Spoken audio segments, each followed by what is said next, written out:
Mister আলু, বর্তমানে দাম আমার আঙ্গুর ফুলা কলা গাছ। তাই সংবিধান অনুযায়ী আমি এখন এই কাঁচা বাজারের নতুন রাজা। জয় মহারাজের জয়, জয় দেশি আলুর জয়। ওই ওইসে ওইসে ওইসে থাম থাম। রাজা হইয়া ভালোই লাগতাছে। জানি না কতদিন রাজা থাকতে পারুম। বাজারের যে অবস্থা, কখন যে কার দাম বাইরা হুট করে রাজা হয়ে যায় কখন যায় না। তাই যতদিন রাজা আছি রাজত্ব উপভোগ করতেইব। মন্ত্রী, জি হুজুর। আমার পাউডার মেজমেজ করতেছে, আহো একটু পাউডার টিপে দাও।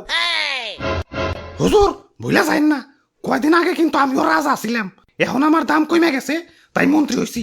তাই সাবেক রাজারে সম্মান দিয়া কথা কইবেন। ওরে বাবা, আসসালামু আলাইকুম। ই আর কি করেন না, আপনার কয়টা দাম বাইরে রাজা হইছেন? আসছিলেন তো 20 টাকা কেজি, হুট করে 400 টাকা কেজি হইয়ে রাজা হইছেন। আর আমি কেমনে রাজা হইছিলাম জানেন?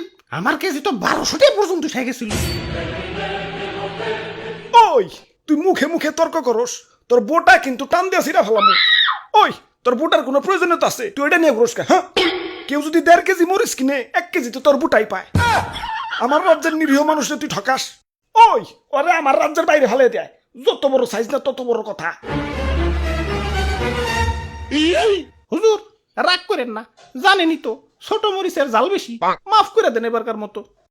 আচ্ছা যা, তুই কই সোচ দেখে মাফ করে দিলাম।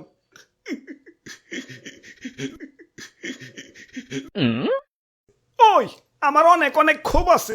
আমার দাম যখন স্বাভাবিক আসিল, মানুষ আমার দাম দেয় নাই। যাতা তরকারির সাথে আমার রানছে। ডিম রানবো, আলু দাও। সিম রানবো, আলু দাও। ঘরে তরকারি নাই, আলু ভর্তা বানাও। একটু ইজ্জত ছিল না। গরুর মাংসের সাথে আমার রানলে তাও নিজের একটু বড় বড় মনে হইতো। কিন্তু একদল লোক আবার সেই মাংস থেকে আলু মালু সাইটে রেখে বাইসা বাইসা খালি মাংস খাইতো। এখন আমার সস্তা মনে করস ভালো কথা, এভাবে সাজিয়ে গুছিয়ে গরুর মাংসের সামনে আমার অপমান করার মানেটা কি? আমার কি কোনো আত্মসম্মান বোধ নাই? এখন দাম বাইরা রাজা হইছি, কিন্তু অতীত ভুলা যায় নাই। প্রতিশোধের লেলিহান অগ্নিশিখা এই রক্তে প্রবাহিত। যারা আমার দুঃসময়ে মাংসের তরকারি থেকে বাচ্চা বাচ্চা মারে সরিয়ে রাখছে, আমার অপমান করছে, ওদের আমি কাছে পাইলে ইস কি যে করমু, ওদের আমি শুলে জানাবো। চুপ, এত কথা কিসের? এটা কাঁচা বাজার, মাছের বাজার না। এমনিতেই সকাল থেকে কাস্টমার পাইতেছি না। ওরে বাপুরে, এক কাস্টমার আইসা পড়ছি। এ দেও এক পা কাঁচা মরিচ দেও। খারাও কাঁচা মরিচ দিবে, মাগার বুটা ফালিয়ে। কিরে এমন হাসতাছে কেঠায়? ওই স্বাগতম আমার রাজ্যে, তোমাগো স্বাগতম। ওরে বাপুরে, আলু দি কথা কয়। তোমার রাজ্য? তোমার রাজ্য মানে? হ, এই কাঁচা বাজারই আমার রাজ্য, আর এই রাজ্যের রাজা আমি। হ্যাঁ, আর কয়দিন আগে আমি রাজা ছিলাম। আর তার আগে আমি রাজা ছিলাম। ওরে বাপুরে, এটা তুমি কান্দো কেন? আর পিয়াজ যাত্রাই কেমন জানি। কাটাকুটির সময় কেউ আর হাসি মুখে কাটতে পারে না।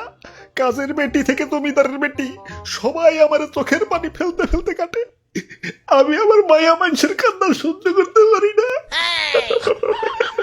আহারে কি কষ্ট। আচ্ছা বুঝলাম, তুমিও রাজা ছিলে, তুমিও রাজা ছিলে। বেগুন তোমার কি অবস্থা? আমি তো সব সময় রাজা, বুঝলে বুঝপাতা, না বুঝলে তেজপাতা।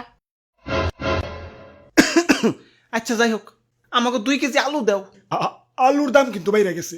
1 কেজি চাচা 400 টাকা। 1 কেজি 400, তাহলে 2 কেজি। ওরে বাপুরে, আলু নেওয়া যাইব না। আলুর পরিবর্তে অন্য কিছু নেও। আলুর পরিবর্তে কি নেওয়া যায়?